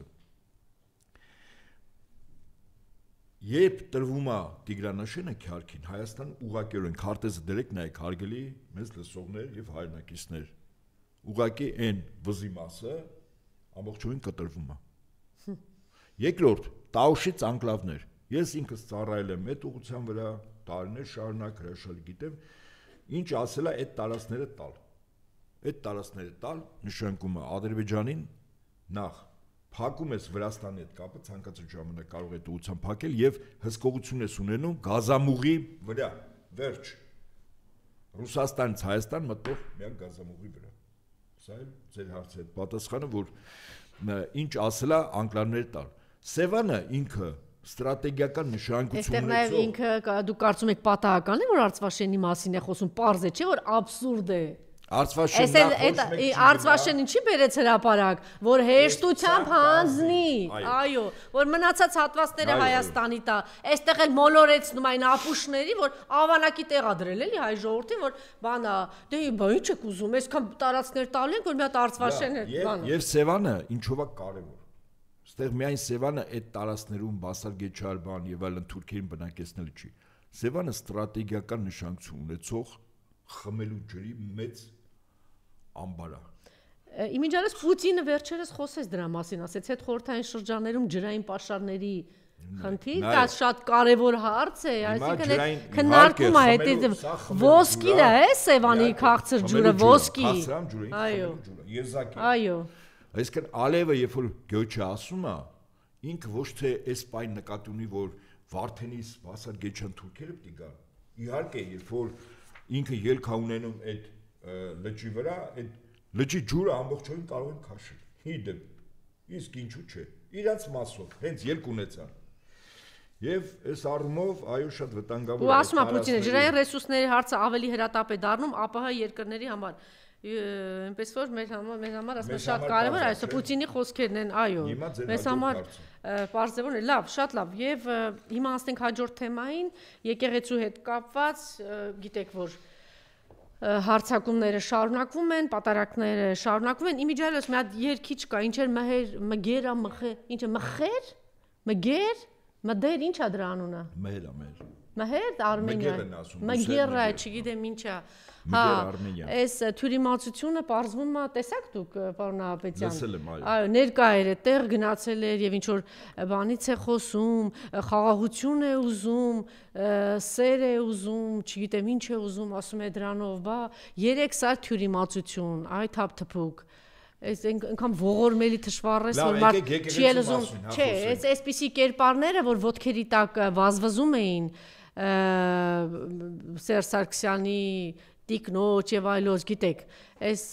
հետո նաեւ բան ինչ որ ընդդիմադիր բանի կեցվածք էր։ Ես չգիտեմ, այս ծաղրածուներին ով է բերում հրապարակ։ Իրենք են գալիս հրապարակ։ Ես հատուկ այս օրինակը ասում եմ մնացած ծաղրածուների համար, էլի այս ծաղրածուն ինքն է գալիս, թե բերում են, այս ծաղրածուներին ասեք, որ բանը վեր ընկնեն իրանց տեղը ու իրանց տեղը այն ինչ էլ որ ունեք Ձեր եղած ընդամենը ռեստորաններում գրմռալն է, գնա քո համար այնտեղ գրմռա, էլ ինչ որ մեծ բաներից լավ կլինի չխոսես ու չգնաս մեծ հաշվով եկեղեցին այլևս իր գնահատականը տվել է, պարոն Նահապետյան, դա պղծություն է, ինչ որ տեղի է ունենում հիմա այս պատարակները, եւ սրբապղծություն է։ Եկեղեցին իր գնահատականը տվել է այլևս։ Այո, հիմա ինչ քայլեր է ինք անում, իր քայլերը փորձեմ շատ հակեր չասել։ Ուրեմն Հովանավանքում մի կարգալուց քահանա կեղծ սարկավագներ դպիրներ եւ ինչ որ ժողովուրդ հետո այդտեղ երկրորդ քահանան կարգալուց արվում ոսկին երկու քահանա կարգալուց ինքը հիմա գնում է Թալին այս 3 ինքը Թալինում է եղել այո Տեր Թադեն ինքը կարգալուց չի բայց ինքը համախոհ է երկու նախկին կարգալուց քահանաներ Բայց հիմա հետաքրքիր է, գիտեք ինչն է, այս հավաքների իմաստը, բուն իմաստը, մեծ զանգված գլխականակ հավաքելն է, որը չի ստացվում։ Ես մտածում եմ, որ Թալինում իսկապես կարող է իրոք մեծ քանակ հավաքի, եւ Փարք Տիրոջը, որ նույնիսկ մարդիկ, որոնք նյութական գայթակղության մեջ են, եւ նյութի համար, պաշտոնի համար, բարեկեցիկ կյանքի համար շատ կարմիր գծեր անցել են, այս կարմիր գծը չեն անցնում։ Թալինում ինքը ուներ մեծ հավանականություն հավաքելու, որտեղ Թալինը այս առումով եւ Լևոն Տեր-Պետրոսյանի ժամանակ եւ այն ժամանակ եւ Փաշինյանի եւ 18 թվականին Փաշինյանի սատարող հիմնական շրջաններից մեկն է եղել։ Ես մտածում եմ, որտեղ քաղաքապետ կա, մարզպետներ եւ այլն, դրանք որոշակի առումով իրար հետ փոխկապակցված ընտանեկան, հայտնի, ուրեմն տոհմի զավակներ են եւ իրենք կբերեն առնվազն մի 10-15 հազար մարդ։ Ես իրոք դա եմ մտածում։ Փաստորեն 3 սարից ցախողվեց։ Բայց օրինակ այնտեղ էր կենտրոն համայնքի թաղապետի պապան, այդպես մեծ խոսում էր սա հետո ասի որ դա ամեն, այսինքն այդ մարդիկ էլ որ բաները թողենք, այդ մարդկանց։ Չէ, ուզում ասեմ անգամ այդ մարդիկ էլ որ կան ոչ թե որովհետև Նիկոլական է, ոչ թե որովհետև շահագրգիռ է, շահագրգռված մարդիկ են ընդհանրապես իրենք են։ Մարդիկ կան, որոնք նյութականում գայթակղությունների մեջ են, կան, բայց կարմիր գիծ, որտեղ գնան, անեն այդ բանը, չեն գնում։ Այո։ Եվ սա ի ուրախություն եւ Փարք Տիրոջը, որ սա եղավ։ Հիմա ինչ մարտավարությունն է Երևանից հետո ընտրել Փաշինյանը, գիտեք ինչ։ Մենք գիտենք, որ նախկին կարգալուց արված քահանա Սյոպիկ Ասատրյանին սատարել են երկու քահանա, որոնցից մեկը արդեն եւս կարգալուց արվել եւ մեկը Տեր Թադեն, որը Թալինում էր։ 3 քահանա։ Հիմա Փաշինյանը հնար է մտածել պատտվելու է հարաբեցյան բոլոր եկեղեցիներով։ Հետո իբր որ ցույց տա, որ այս եթե ես գնում եմ, ուրեմն այս քահանաները իմ հետ են։ Հիմա գնում է, հաջորդը հայտարարել է, այս Կիրակի գնում է Եղեգնաձորի Խաչիկ գյուղի ուրեմն եկեղեցի։ Խաչիկ ասեմ մի գյուղ է, ես շատ լավ գիտեմ, բարձր լեռնային գյուղ, որը Նախիջևանից սահմանում, մարտունակ, ռազմաշունչ, այդ գյուղի տղաները կռվել են Փառապանց կերպով ադրբեջանցիներին ծնկի են բերել։ Հիմա ինքը գնում է այդտեղ։ Ինքը ուրեմն մարդ հավաքելու օպերացիան, ձեզ վստահաբար եմ ասում, եթե Հովանավանքում ինքը չկարողացավ 2 անգամ հավաքել, եթե ինքը Թալինում չկարողացավ, ինքը ոչ միտեղ գլխականակ չի հավաքի։ Այն գլխականակը, որը պիտի դառնար պատճառ ինչի համար, որ գնար հարձակվեն հայ-արաքելական եկեղեցու վրա։ Ճիշտ է։ Ուրեմն արձանագրում ենք Երեկվա Թալինի դեպքից հետո, որ օպերացիա գլխականակ եւ հարցակում մայրաթորի վրա ցախողվել է։ Ես դա արձանագրում եմ։ Իր մարտավարությունը հիմա ինքը պիտի փոխի։ Ինչ անի։ Գնա հարաբեցյան տարբեր շրջաններում պատարակ անի։ Չէ, ինքը պատարակի չի գնում։ Գիտեք ինքը ինչի է գնում։ Պատարակ մասնակցելու չի գնում, ինքը գնում է պատարակ լսելու։ Որտեվ հայկական ժամանակը հոկտեմբերի 26-ին առաջին անգամ Հովանավանքում երբ եղավ, իմ գնահատմամբ դևերին ծառայություն էին, դևերի խրախճանքին էին մասնակցում ոչ թե պատարակին։ Եկեղեցու գնահատականն էլ կարող ենք ասել հոգևոր խորհրդի գնահատականը։ Ես հիմա իմ գնահատական, այո, Եվ սրբապղծության մասնակցել fake պատարագի կարգալույց եղած մարդկանց։ Ես պատարագ բառը անգամ այդտեղ չեմ օգտագործում։ Fake, հա, ճիշտ է։ Անհասկանալի ինչ որ մի բան։ Միջոցառում է, ես էլ ասում եմ դևերի խրախճանքին են գրածի մասնակցել։ Ուրեմն հոկտեմբերի 26-ին, երբ ինքը փաստացի այդտեղ գնաց, ինքը հույս ուներ, որ կգեներացի գլխաքանակ։ Այդ օպերացիան ցախովել է։ Հիմա ինքը բոլոր տեղերը գնալու է, դե հիմա գնում է ինչ-որ եկեղեցի, թե իրենք մասնակցում էին ոչ թե պատարագին, այլ գնում էին լսելու։ Հայկական ժամանակը հոկտեմբերի 26-ից հետո գրեց. ներսում, դռների մոտ եւ դրսում ժողովուրդը լսում էր պատարագ, ոնց որ եկել էին Թաթայի կամ Ծախարուտի համերգին, եկել էին պատարագ լսելու։ Պատարագը մասնակցությունն է, ոչ թե լսել։ Շատ լավ, տեսեք ինչ է այս մարդը հայտարարել։ Հայաստանյաց առաքելական Սուրբ եկեղեցու հոգևոր եւ բարոյական նորոգման օրակարգը բոլորիս հարցն է, Նիկոլն է ասել, յուրաքանչյուրս հոգևոր եւ բարոյական նորոգման օրակարգով պիտի ապրենք եւ այլն եւ այլն։ Մարդ, որը ինքնին, հա, տեսեք, ոչ մի բան չէ իր անցած ճանապարհով, իր հրապարակումներով, իր հոդվածներով, իր ապրած կյանքով, իր գրքով, ոչ մի բան, այս մարդը որևէ բարոյական իրավունք ունի, որ ինչ որ հոգևոր եւ բարոյականության նորոգման օրակարգը է բերում եւ դա փորձում է եկեղեցում, տեսեք, էլի, ասեք ինչ որ մարդիկ էլ ասում են, որ իր հետևից ինչ որ պիտի գնանք, որովհետեւ ինքը ասում է, որ հոգևորականները վեհապարը, չգիտեմ, երեխա ունի, բան ճիշտ ասած ինձ հուշեցին, ասում են, մենք խոսել ենք սրա մասին, պարոն Նահապետյան, որ մենք ունեցել ենք Գրիգոր Լուսավորչից բռնած մի շարք կաթողիկոսներ, որ ունեցել են որդիներ, երեխաներ են ունեցել, հետո իրենք հետո դարձել են կաթողիկոսներ, նրանց թոռներն են դարձել կաթողիկոսներ, Գրիգոր Լուսավորչի ծոռն է դարձել եւ մեծ ահռելի հիմա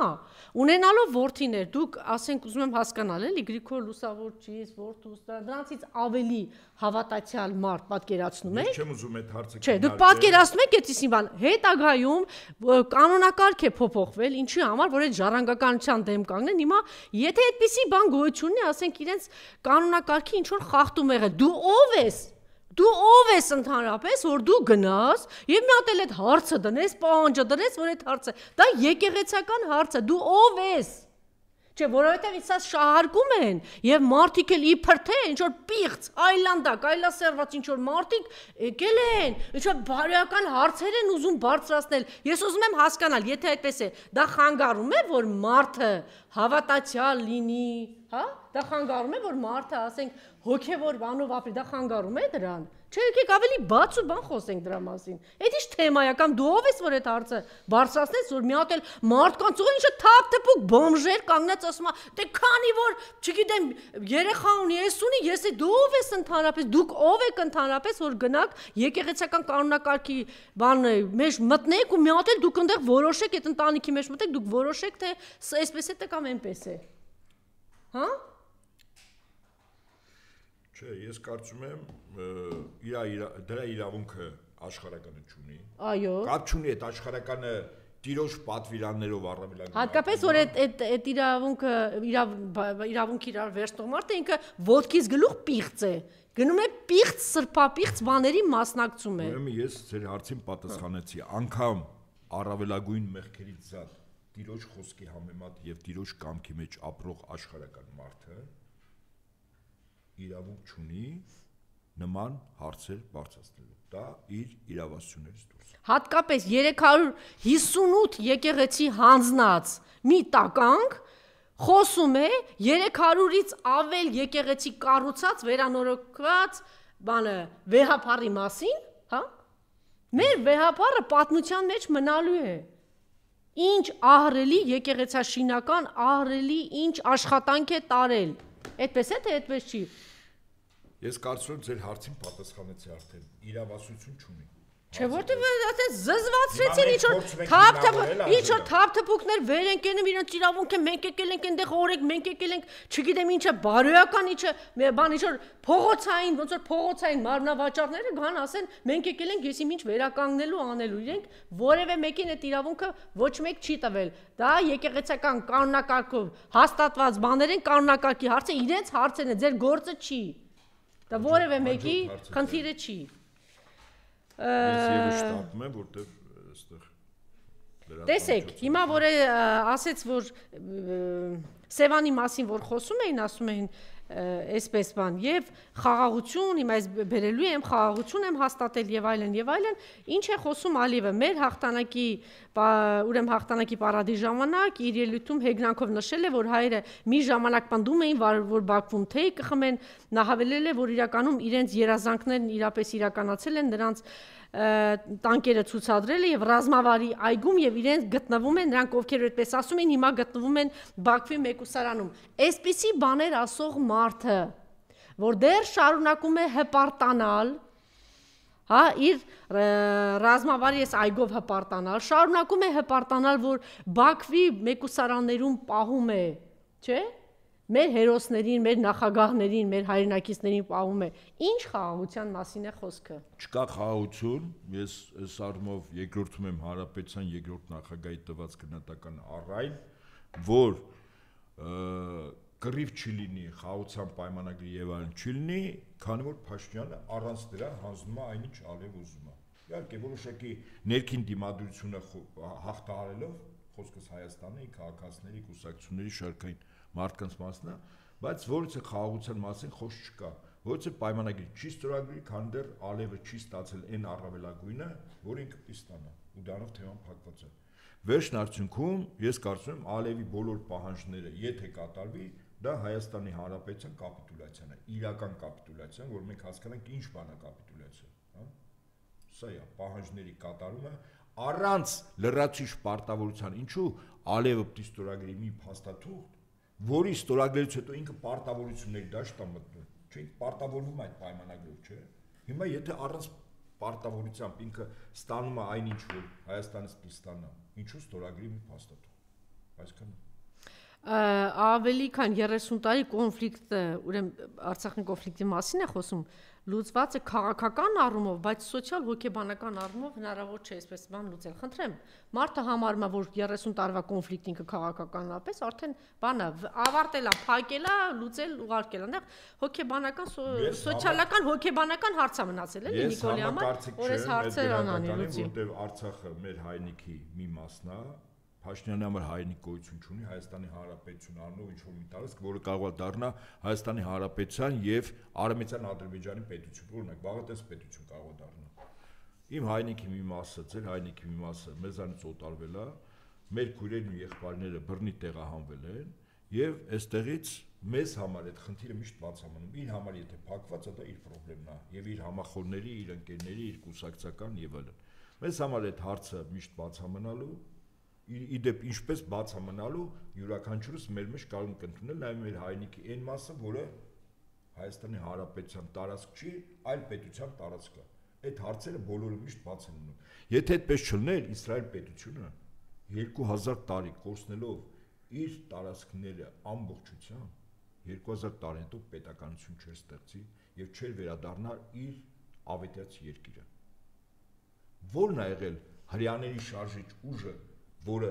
1948 թվականին 2000 տարվա տառապանքներով, զրկանքներով, կորուստներով, ցեղասպանվելով որ երբեք չեն հրաժարվել իրենց երազանքից եւ իրենց ծրագրերից։ Երբեք։ Այս առումով մեր ժողովրդի համար շատ ուսանելի օրինակ է, Իսրայելի օրինակ։ Ադրբեջանցիների վերադարձը ներկայիս Հայաստանի տարածք չպետք է վախեցնի հայ ժողովրդին եւ պետականության Ալիևն է ասել, հետո դե գիտեք Ալիևը նաեւ հայտարարել էր, խոսեցինք արդեն դրա մասին, որ Սևանը կոչմել գոյչա, այո, եւ ինչ է ասում Ալենը սրա մասին, ներքին լսարանի համար է, ասում է, որ ընդհանրապես սա ներքին լսարանի համար է, ուրեմն իմացեք, որ նա Կովկասի եւ նաեւ ինչ էին ասել այս ադրբեջանցիներից մեկը մեջլիսի ներկայացուցիչ, եթե մի օր Երևանից լսեք Ալիևի ելույթը, ուրեմն իմացեք, որ նա Կովկասը վերադարձրել է Պետրոս առաջինից։ Նախ խոսք Ալենին, որ ասում ենք ներքին լսարանի համար է ասել։ Հիմա օրինակ քո ներքին լսարանի համար Ալիևը Ալենը կարող է, չէ՞, այստեղից ասել, որտեվ թքելու վարպետն է իր մաման էլ հետ է, Հայոյանքին էլ հետ է։ Ասենք ասել թքեմ քո վրա Լավ, ուրեմն ես ասեմ, կամ ասեն մամա մի հատ թքի Ալիևի վրա, կամ այդ բառապաշարով, որ դու խոսում ես, երբեմն փողոցայինի բառապաշարով հիշում եք իր պահվածքը Արցախի հերոս Սեյրան Օհանյանի նկատմամբ, կամ ոնց է խոսում այնտեղ կին падգամավորների առհասարակ։ Մի հատ է համարցակվել, այ տղա ջան, դե մի հատ ներքին լսարանի համար, ասա կտամ գլուխդ կջարդեմ, ոնց որ քո բանը բառապաշարը կամ կթքեմ քո վրա։ Մի հատ դե համարցակությունն ես ասա, չէ, շամպես վախենում ես։ Անժելա, ուրեմն ես ունեմ հետեւյալ կարծիքը, ես համակարծիք եմ Ալենի հետ։ Գիտեք ինչու՞։ Որտեւ Ալիևը իր ներքին լսան համարում է նաեւ Հայաստանի Հանրապետության այո, այդ առումով ճիշտ ասում։ Իհարկե։ Բայց եթե ասում է այս տարածքին պատմական հայնիկն է, վերջին հաշվով այս տարածքի բնակիչները կլինեն իր պատմական հայնիկի քաղաքացիներ։ Ու փաստաբան է աշխատում, ոչ միայն փաստորեն այս մարդիկ Ալիևի փաստաբաններն են, Ալենն էլ, Նիկոլն էլ, ուրեմն Ալիևը ձեր ասած չի արտահայտում ամբողջ պատկերը, որովհետև Ադրբեջանի նախագահը ասել է, որ ցարական քարտեզներով եթե նայենք Սևանալիչ չկա, կա այլն, այսինքն փաստաբան են աշխատում, էլի, այդ մարդը կոնկրետ ասում է գալիս եմ, սա իմն է, այս տարածքը իմն է, վերադառնալու ենք, վերադարձնելու ենք, ասում է չէ, դες չի ասել, բան է։ Ես ասում չեմ կարծիք։ Նաև Նիկոլն է, էլի այդպես ասում։ Ալիևը այս ամեն ինչ որ ասում է, այդ ներքին լսարան, եւ ինքը ասում է, այս բոլորը իմն է։ Առայժմ արձանագրված չի որ իմն է, բայց սա իմ հայրենիքի մի մասն է։ Դուք էլ այս տարածքում ապրողներ կլինեք իմ հայրենիքի կամ ապագա իմ պետության քաղաքացիներ, եթե ուզում եք ապրեք։ Բայց ձեր նկատմամբ մի մաս նկատմամբ քրեական հետապնդում, որտեվ նույն Ալիևը ՄԱԿ-ի անվտանգության խորհրդի 80-րդ նստաշրջանում ասեց 4000 քաղաքացիական անձ սպանվել։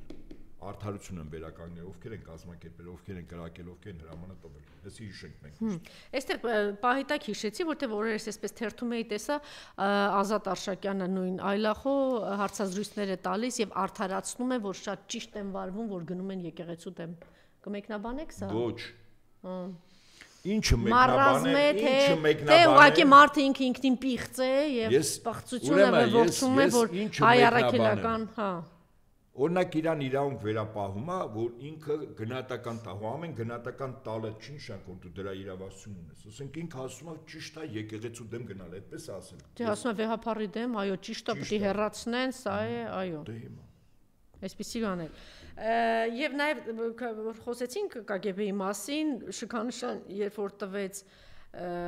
հայ առաքելական Ռուսաստանի եւ Նոր Նախիջևանի թեմի առաջնորդ Եզրասին, տեսակ ինչ վայնասուն բարձրացրեցին ԿԳԲ, բան այսպիսի բաներ։ Դե եմ ասում, թող ԿԳԲ տեղը ասի ՖՍԲ, ՖՍԲ-ից պատասխանը կգա։ Գործող կառույց է, չէ՞, ՖՍԲ։ Հա, հատուկ չի ասում, վախենում է, կարծում եք։ Ոնց, եթե ՖՍԲ-ի մասին ինչ որ բան ասեց, Նիկոլը։ Իհարկե, այդ կառույցից պաշտոնական ինչ որ գրություն կգա, պահանջելով իր ասածին աչոտ տալ։ Իհարկե։ Շատ լավ, մենք խոսեցինք, բայց այս թեմայի մասին իհարկե ուզում էի մի փոքր ավելի ընդարձակել, բայց ժամանակ չունենք։ Իդեպ Եզրասերբազանը ես օգտվելով արդից ասեմ, այդ պարգևը ավելի շուտ է ինքը հրամանով ստացել։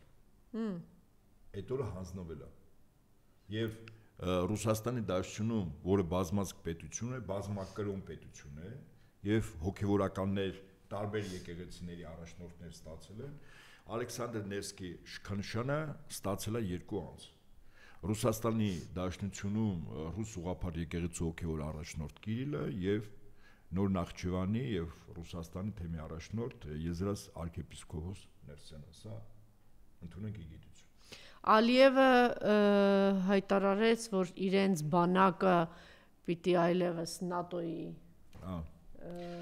Սանու ավարտենք, սա այո, ավարտենք թուրքական, սա ինչ մարտահրավեր է, ինչ է եւ ինչ զարգացումների Սա ձեռնոց է ուղղակիորեն նետված Ռուսաստանի Դաշնության նախագահին առաջներթին, որովհետեւ ՆԱՏՕ-ի ստանդարտներն նշանակում է այդ բանակը դառնում է ՆԱՏՕ-ի մի ստորաբաժանում, ադրբեջանական բանակը, իսկ դա նշանակում է, որ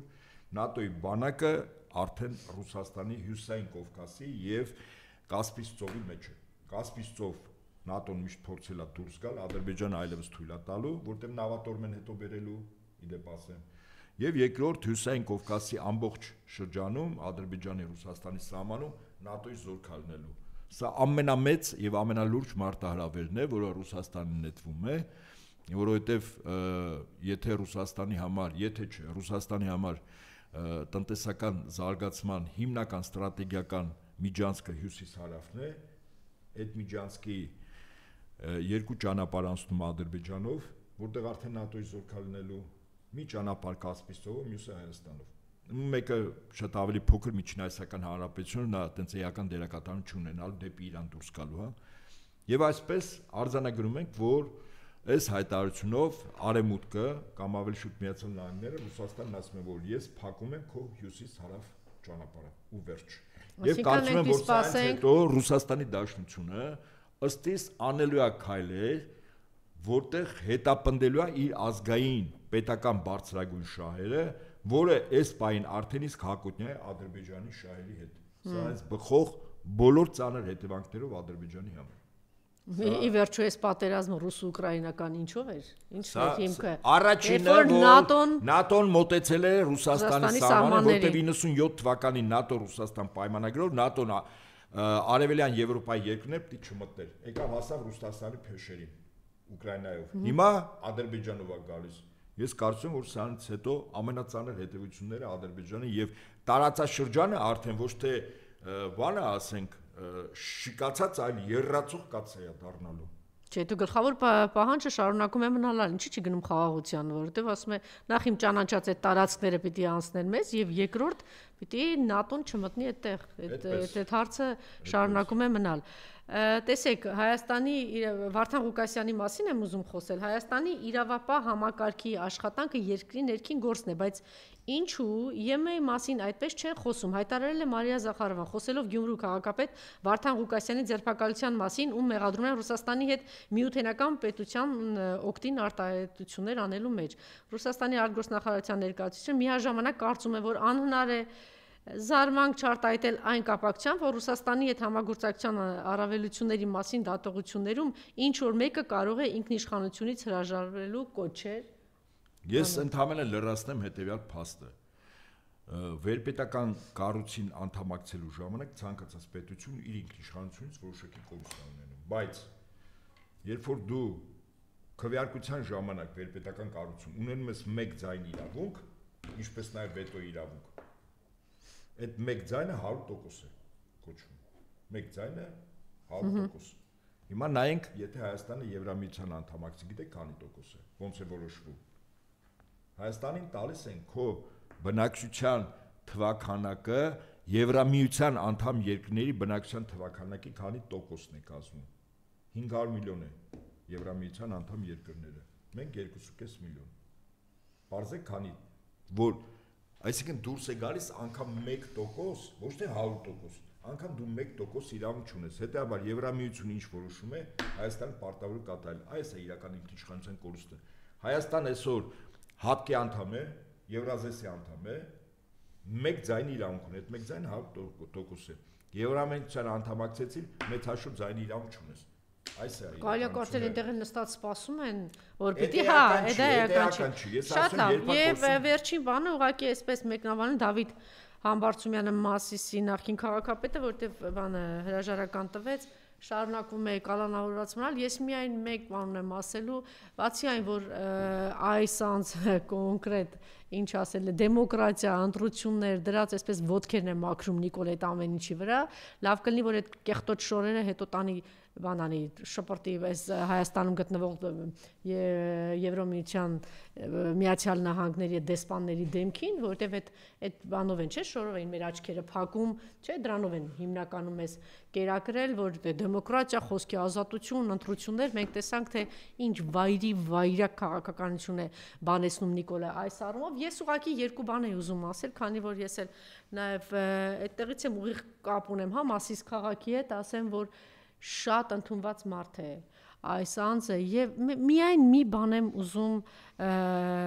առանձնացնել եւ էլի գալիս ենք նրան, որ երևի իսկապես Նիկոլի մեջ մաղձ է այնքան շատ է, ոնց որ երկրորդ նախագահներ նկատե չարություն այնքան շատ է, դե մարդկա մարդուց երջանք տեսնում եք մարդուց երջանկություն է հորդում, մարդուց ներդաշնակություն է հորդում, խաղաղություն, սեր, այս մարդուց չարություն, նենգություն, ասես ինչ որ բանը թույն է թափվում այս մարդուց, հատկապես բոլոր այն անձանց նկատմամբ, ովքեր սեր են վայելում, հարգանք, ճանապարհ են անցել, ինքը դրանց բոլորին ատում է։